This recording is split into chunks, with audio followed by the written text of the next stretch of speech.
Morning. How are we doing this morning? Right on. Yeah, right?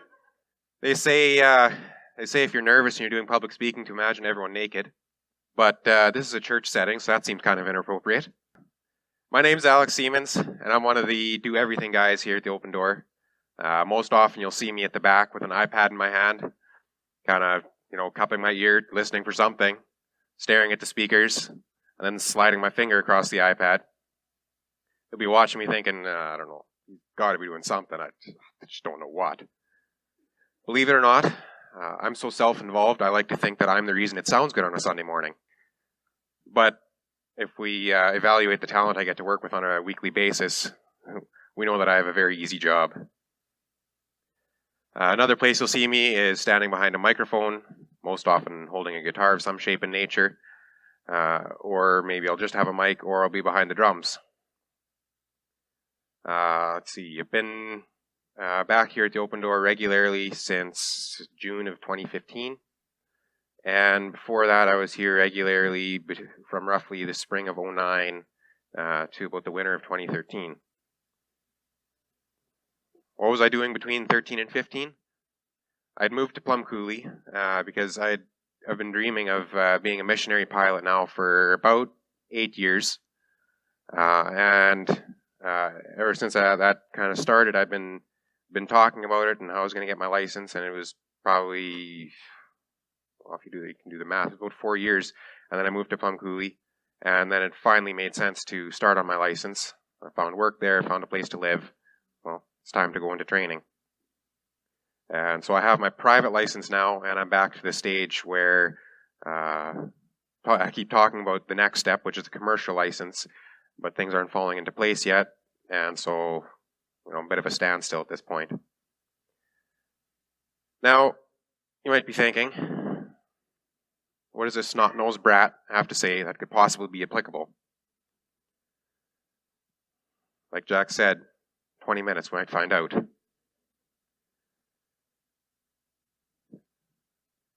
A little over 6 years ago, I had a major life change.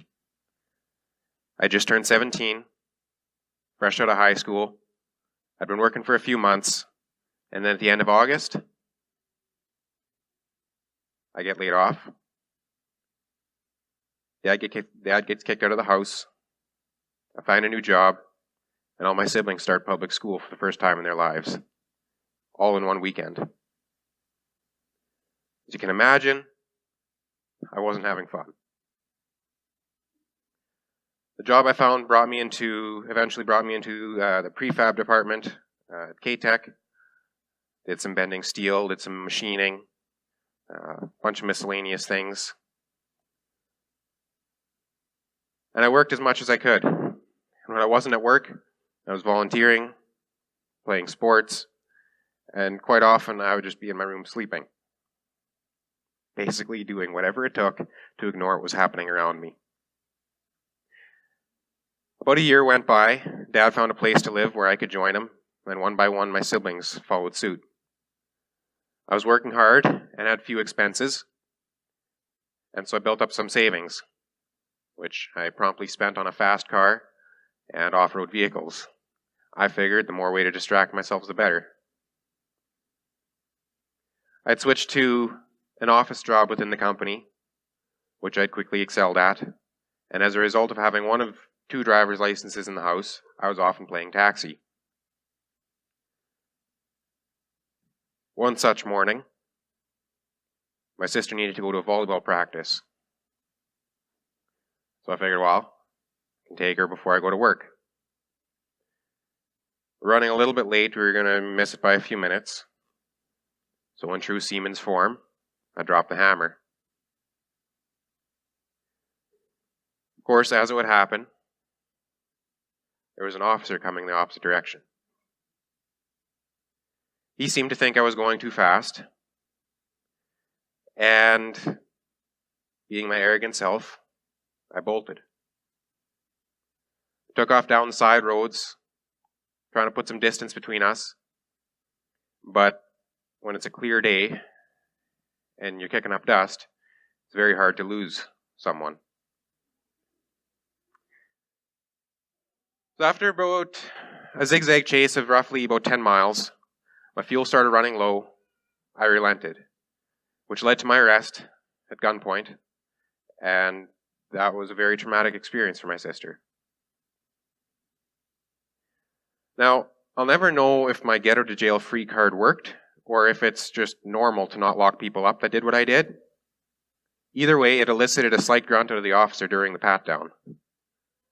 And in the end, the good news is that while I did lose the race, I got him back. I puked in his car.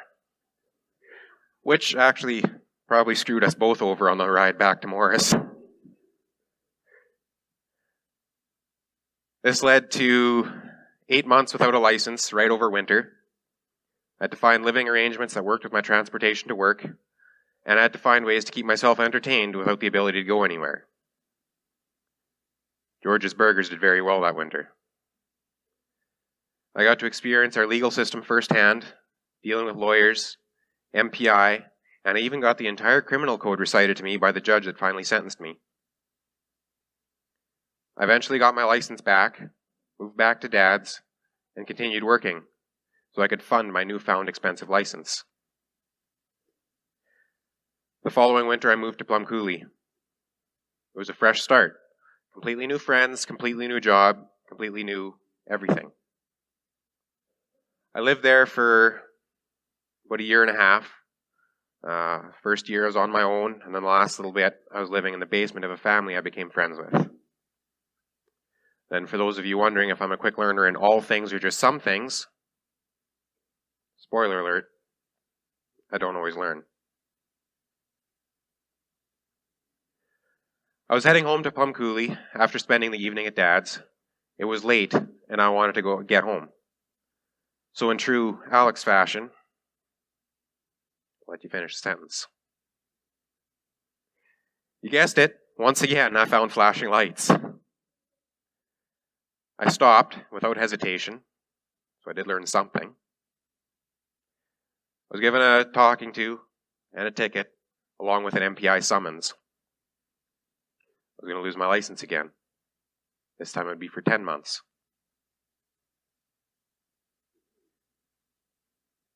So now I have to set up an appointment with MPI so that they can tell me to my face that I've got 2 weeks to make all my arrangements, because at the end of that 2 weeks, my license is gone. 2 weeks to uproot my life in Plum Coulee and come back. I moved back to Dad's for a month, and then as soon as I found a place in town, I moved into Morris on my own, so that I could get a ride to work again. I'd been working back at K-Tech for a while, so I figured moving closer was the only way to keep my job, because it's easier to find a ride to work if you live closer to work. I did my time, I got my license back again, and then moved back to Dad's. Managed to strike a pretty sweet deal with him, where I gave him $400 a month in exchange for the privilege of helping him do renos.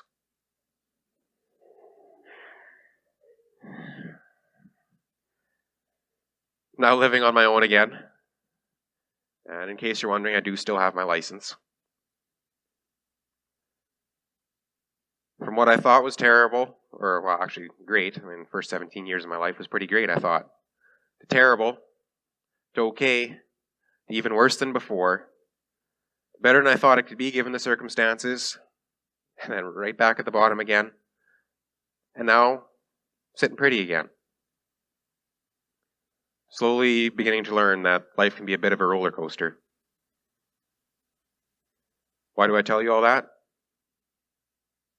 First of all, to illustrate a point. It's very easy when things are going poorly to make them go even worse. Second, and most importantly, to ask a question. Who's got your back when your world is falling apart?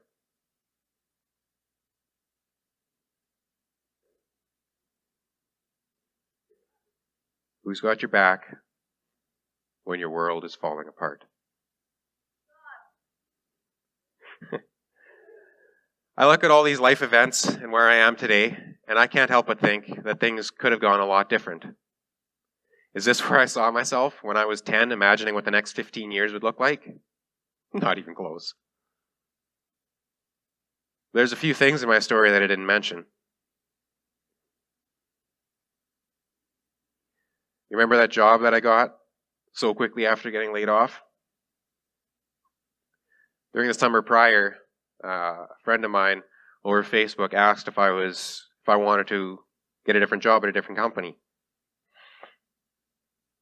I asked him what it entailed, and then decided, no, I don't want to take the job. I mean, it's not in line with where my career path that I want to be taking. But then, less than 24 hours after being laid off, I sent him a message. Less than 24 hours after that, I have an interview with a job offer on the table. Given the events of that weekend, I immediately took it. I needed something. Turns out that my boss at the time would be the guy I would refer to from there on out as the best boss I've ever worked for. This is for many reasons, of which include him realizing that when I was flipping out at the steel I was trying to cut up and discard, stomping on it, beating on it with other chunks of steel, throwing it around. Yes, I am big enough to throw steel around. He realized that I wasn't actually mad at the steel. He took time to ask me what was going on. Calm me down so I could carry on with my day. What about the first day of public school ever for my siblings who would have been going into grades 9, 6, and 3? We'd been homeschooled basically our entire lives. How is it that the decision was made, the wheels were put in motion, that we would all have something to preoccupy ourselves with given the difficult road suddenly laid in front of us? Who had our back when our world was falling apart?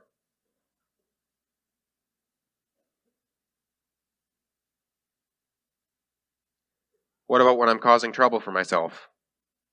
Losing my license, getting arrested? Even there, God went to work for me. I all of a sudden had no way to get to work other than dragging Dad out of bed in the morning for a ride. Now, I don't know how many of you know my dad, but it's not easy getting him up before 7:30 or 9:30 or really any time. Not to mention that tasking yourself with that is effectively taking your life into your own hands. That didn't have to last long, though, because I managed to find a consistent ride into work and a place to live along the route to work.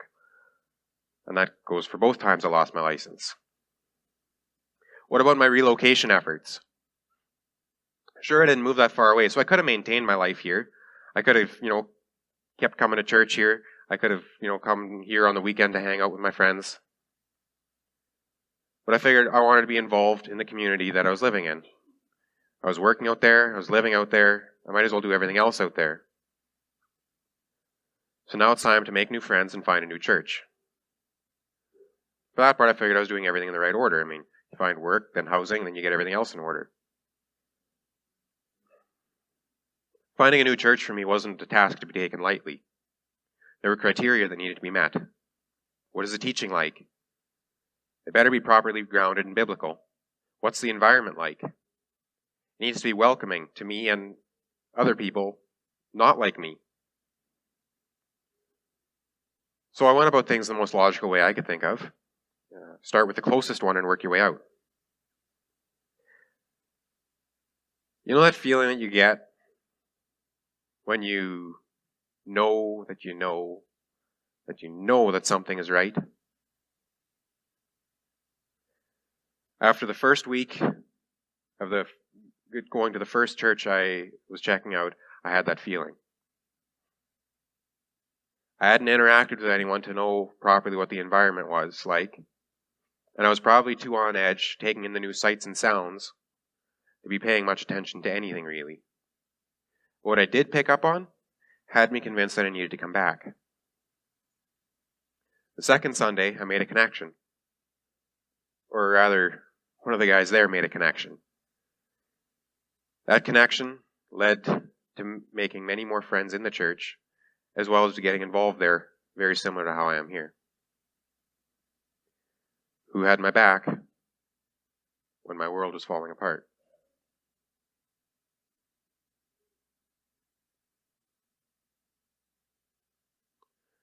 That's an easy question for me to answer. You obviously have guessed by now what I'm getting at. It's a very cliche and Sunday school type answer. Good. Let's take a look at a few things here. Romans 8:28. And we know that in all things, God works for the good of those who love him, who have been called according to his purpose. In all things. Who's got your back when your world is falling apart?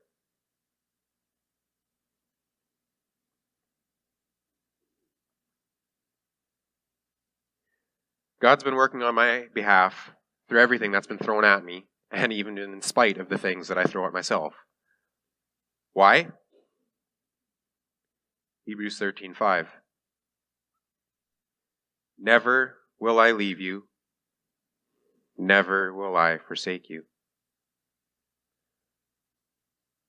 That's comforting, and has made reflecting on my life a strangely comforting experience.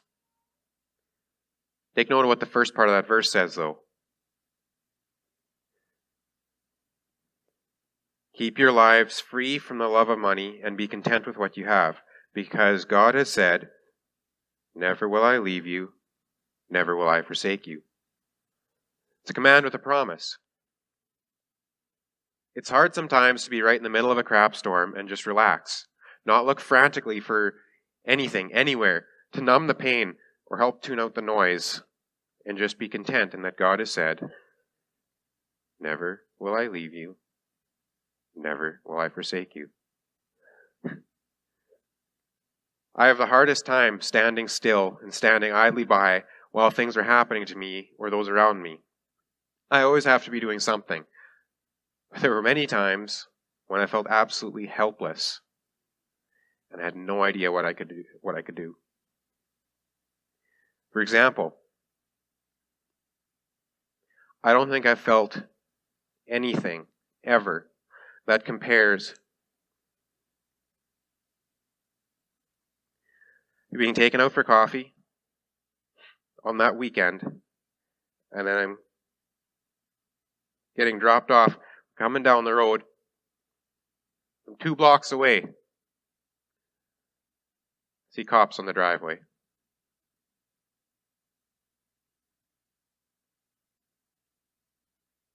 I just knew. Reality was sinking in. And there was nothing I could do.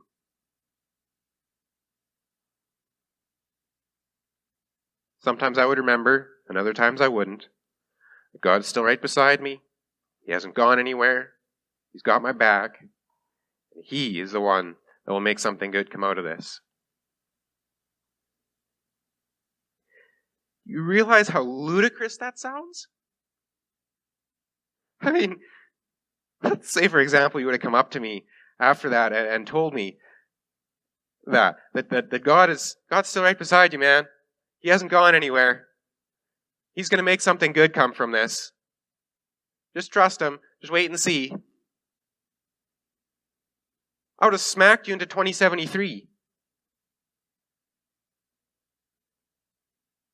But it's true. Looking back, I can see it. And it's the only reason I'm here today.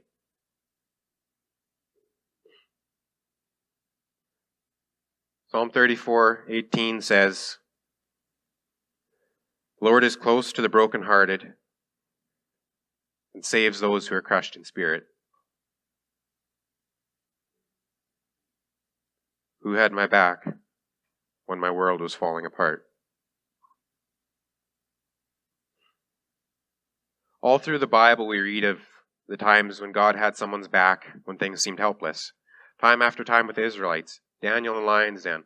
Paul and Silas in jail. I mean, the list goes on. But Alex, those are all big, notable, pivotal events in the lives of some of the biggest names in the Bible. I mean, I'm not someone that's going to have a 4,000-year legacy. I mean, obviously God's going to help those main characters, but what about those of us in the background? First of all, no one is insignificant or just in the background. We all have the ability to change someone's life drastically for the better. It may not be written about or go down in history as the greatest thing since the moon landing, but that person is going to remember it. I mean,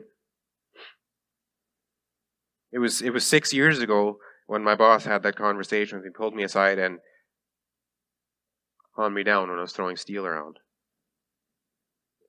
A 3-minute blip in history. Matthew 10:29-31. Are not 2 sparrows sold for a penny?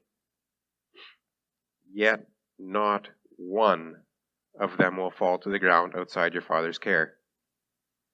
And even the very hairs of your head are all numbered. So don't be afraid. You are worth more than many sparrows.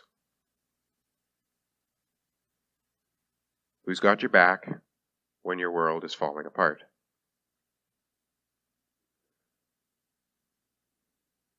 So here's my challenge to you. It's twofold. First, take time once in a while to reflect and look at the ways God has come through for you. You might be surprised at what you see when you go looking for it. God's got your back when your world is falling apart.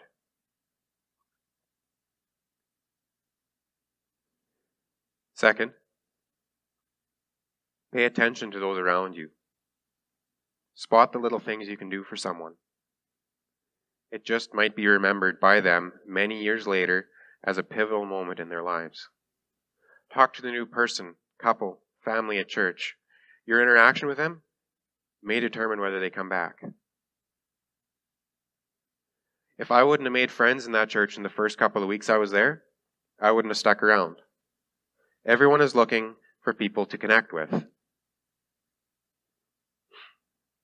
There's a gentleman that spoke a couple of weeks ago about his journey and going through Teen Challenge. And he mentioned that there was a person that had recommended Teen Challenge to him. The person likely isn't going to be written about in history. I mean, we don't even know his name. And yet he was an invaluable character in the story and facilitated a pivotal moment in someone's life. Summary. God's got your back, and He uses those around you to facilitate change and to prove that He's got you covered. So recognize the times when this has been true for you in your life, and realize that you can be instrumental in someone's life and be available. I'm going to close with a final verse. Psalm 71:22.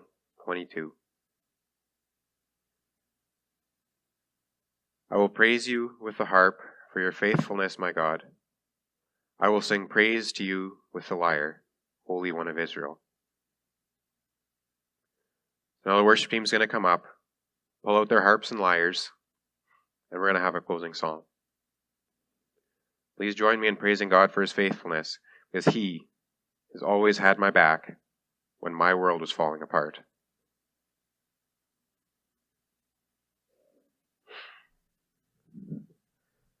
God, come before you, and we thank you that you're always working on our behalf, even when we don't see it in the moment. You're setting things up well before we even need to see the results. Put people in our lives that we can look back on years later and go,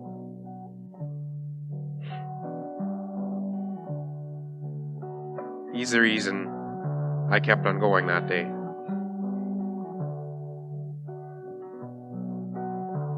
Thank you for your faithfulness.